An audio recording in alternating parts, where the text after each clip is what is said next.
My name is Cameron Wilcox. I'm with Zap Network, and I'm just doing an independent thing here at the DB Retreat. And I was just wondering, I seen you do your presentation. I was wondering if you could introduce yourself, tell me some of your stats, and let me know. We'll do it. I know stats. Rodney Saulsberry Jr., born and raised Memphis, Tennessee. Okay. Memphis native. Went to DB Acedemy High School. Shout out to the Haven. Okay. I told my mama. Always repping. I'm gonna speak to my mama. So what's up, mama? Hey, mom.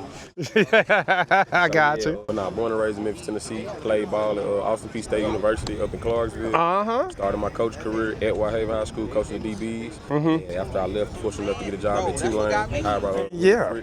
Started out and with the linebackers and primarily a defensive assistant. Was there for 2 years, coached with him and Coach Summerall that following year.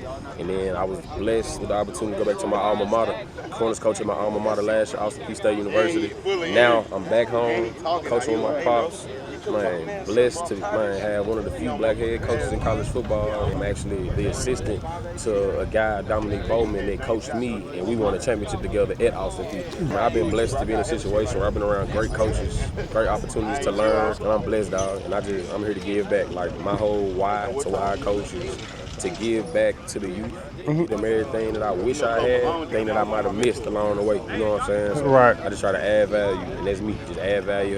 This is leading into the question then. With all the blessings and everything that you've experienced, and you talked explicitly about your blessings. What got you through that adversity? And that's the thing, we all face adversity. So much. Prayer. Okay. Prayer, and actually with the therapy, I didn't know I needed it.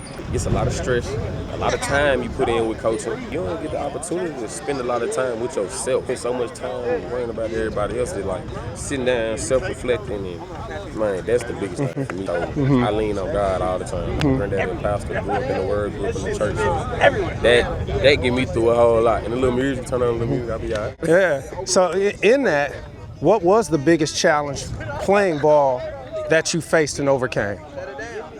Not playing ball no more. People don't talk about that transition from playing football that's tough. to getting back into the real world. Yeah. Because a lot of people identify as a football player.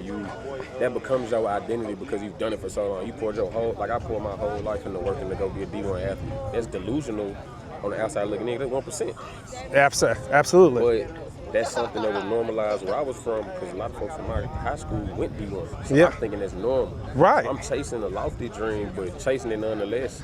Get there.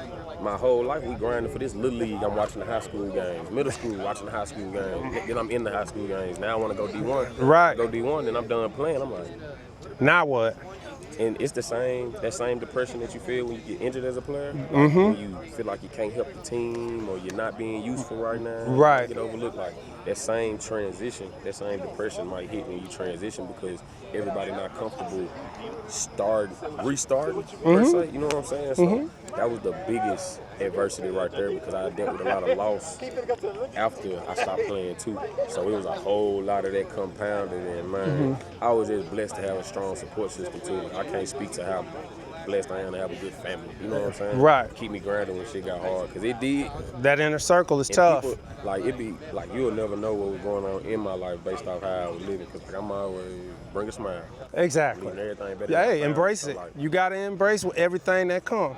Yeah. So my name is David Johnson. I got a dual role. So I primarily coach at Tyler Dream College, the DB group at Tyler Dream College, and I also coach quarterbacks for the DC Defenders of the UFL. Okay. So I get the best of both worlds. So I would say my only thing I can really bring right now, my knowledge is playing a lot of man coverage and press. That's a lot of things that we do at TJC. Number 3 in the nation in the last 2 years. A lot of great success playing man coverage, but it's come from an understanding the offense. Like I said, I play quarterback, so I understand what offense is thinking man coverage. I know what they're trying to attack, and I'm able to get that detail and that intel, and I'm able to get that same stuff to my DB. So with that information, man, it's been a great success right now, man. You know, I'm early in my coaching career, only 4 years into it. It's a lot of success. Got to start somewhere. Crawl, walk, run, right? Yeah. Started making nothing, and now I'm coaching pro ball as well. And that's the thing. So what do you think is the biggest adversity that you had to overcome to actually get to where you are? Accepting being at the bottom. Except being at the bottom. Humility. Be comfortable with being down. Be comfortable with don't look at it like you're struggling. I guess you just gotta have the right profession.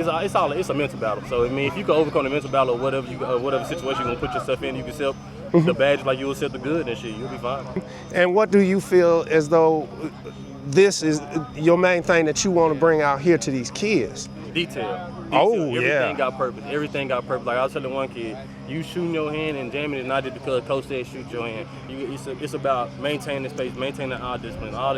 Everything has a real reason. Even if your coach might not know the in-depth detail, that's not his fault. It's just about researching, doing more, studying the game a little bit more. Being a student. Yeah, being a true student of the game. And with that, when you learn the detail, then everything makes sense, and then you understand that the defense, the offense only taking what they give you. Okay. What you give them. And so if you allow them to give them nothing, or if you give them what you want to give them, then just make sure your defense is, or whatever you're going to protect, is able to be protected, whatever you're willing to sacrifice. Okay. I'm Cameron with Zap Network. I'm here with Bria Weaver. Bria Weaver. Okay, and congratulations on your recent marriage. Thank you. Yeah, what do they have you out here, and what capacity are you helping the DB retreat? So I'm the athletic trainer for the DB retreat this year. Okay. So I make sure that every athlete is hydrated.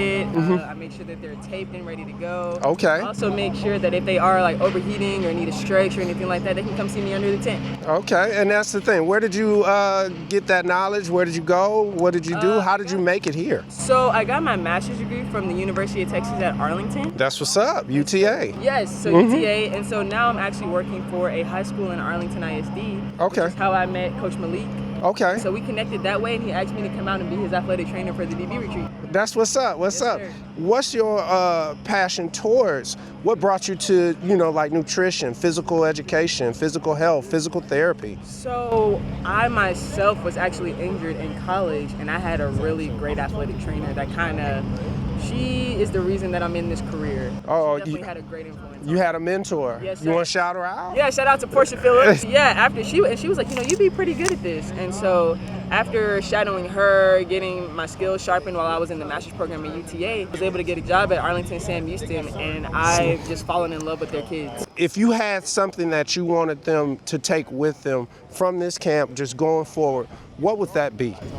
It would be to work hard because you never know who's watching.